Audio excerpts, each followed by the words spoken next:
এখন ব্যতিক্ৰমী বজাৰ। ভোগালী বিহুৰ পূৰ্বে এই বজাৰখন বহিছে এখন বিদ্যালয়ত।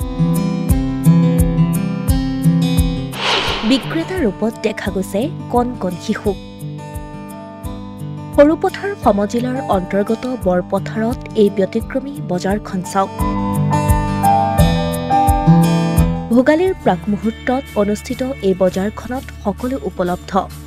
দালিৰ পৰা চাউল, পিঠাৰ পৰা আলু, মুঠৰ ওপৰত ভোগালী বিহুৰ বাবে প্ৰয়োজনীয় সকলো বস্তুৱেই পোৱা যাব এই বজাৰখনত।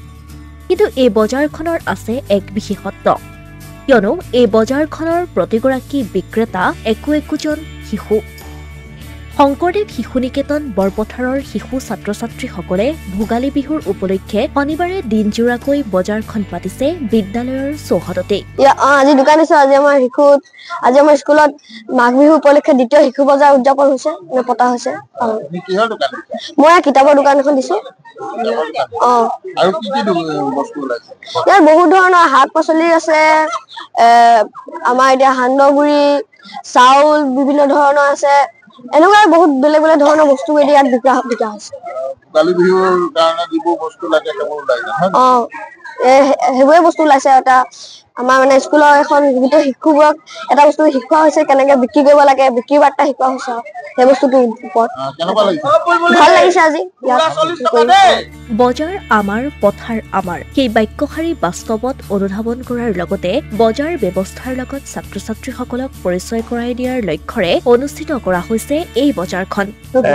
আচলতে আমি সকলোৱে এটা কথা কৈ থাকো যে পথাৰ আমাৰ, বজাৰ আমাৰ। এই বাক্যশাৰীক আচলতে বাস্তৱায়িত কৰিবৰ কাৰণে আমি আমাৰ যিসকল শিশু, আচলতে আমাৰ যিসকল ছাত্ৰ-ছাত্ৰী আছিলে, আমি তেওঁলোকক প্ৰথম অৱস্থাৰ পৰা আচলতে ছাত্ৰ অৱস্থাৰ পৰা কেনেধৰণে শিক্ষিত কৰি তুলিব পাৰো, কাৰণে এই ক্ষেত্ৰত তেওঁলোকক আগুৱাই নিব পাৰো, তেওঁলোকে কেনেধৰণে এখন বজাৰক তেওঁলোকে কৰিব পাৰে, সেই গোটেই বস্তুখিনি আচলতে শিকাবৰ কাৰণে আজি বৰপথাৰ শংকৰদেৱ শিশু নিকেতনে এখন শিশু বজাৰ অনুষ্ঠিত কৰিছে। আৰু এই বজাৰখনত বিশেষকৈ মাঘ বিহুৰ উপলক্ষে এই বজাৰখন অনুষ্ঠিত কৰা হৈছে। আৰু এই বজাৰখনতে আচলতে তেওঁলোকে কেনেধৰণে মানুহৰ মানে গ্ৰাহকৰ লগত ব্যৱহাৰ কৰিব, গ্ৰাহকক কেনেধৰণে সামগ্ৰী বিক্ৰী কৰিব, এই গোটেই বস্তুখিনিৰ কাৰণে তেওঁলোকে আজি এই বজাৰখন অনুষ্ঠিত কৰিছে। আৰু ইয়াত বিভিন্ন ধৰণৰ আচলতে বিহু উপলক্ষে এটা পিঠা পনা, জহা চাউল, বৰা চাউলৰ পৰা আদি কৰি হাঁহ, কুকুৰা, কোমোৰা, বিভিন্ন শাক পাচলি, কিতাপ পত্ৰ, কলম, এনেধৰণৰ বিভিন্ন সামগ্ৰী আচলতে আজি বজাৰখন ভৰি পৰিছে। আপুনি দেখিছে যে বহুত ছাত্ৰ ছাত্ৰী আচলতে এই বজাৰখনত অংশগ্ৰহণ কৰিছে। আৰু এই ছাত্ৰ ছাত্ৰীসকলক ব্যৱসায়িক যিটো মানে তেখেতসকলৰ মানসিকতাটো গঢ়ি তুলিবৰ কাৰণে আচলতে চেষ্টা কৰা হৈছে। এই বজাৰখনত পিঠা পনা, জা জলপান, দৈ, হাঁহ, পাৰ, শাক পাচলি আদি বিভিন্ন সামগ্ৰী সুলভ মূল্যত বিক্ৰী কৰা হৈছে। বৰপথাৰ পৌৰসভাৰ পৌৰপতি সঞ্জীৱ কুমাৰ বৰুৱাই উদ্বোধন কৰে এই বজাৰখন।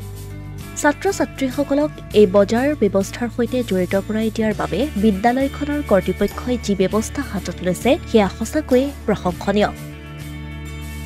অসমীয়া প্ৰতিদিন ডিজিটেল সংবাদ, সৰুপথাৰ।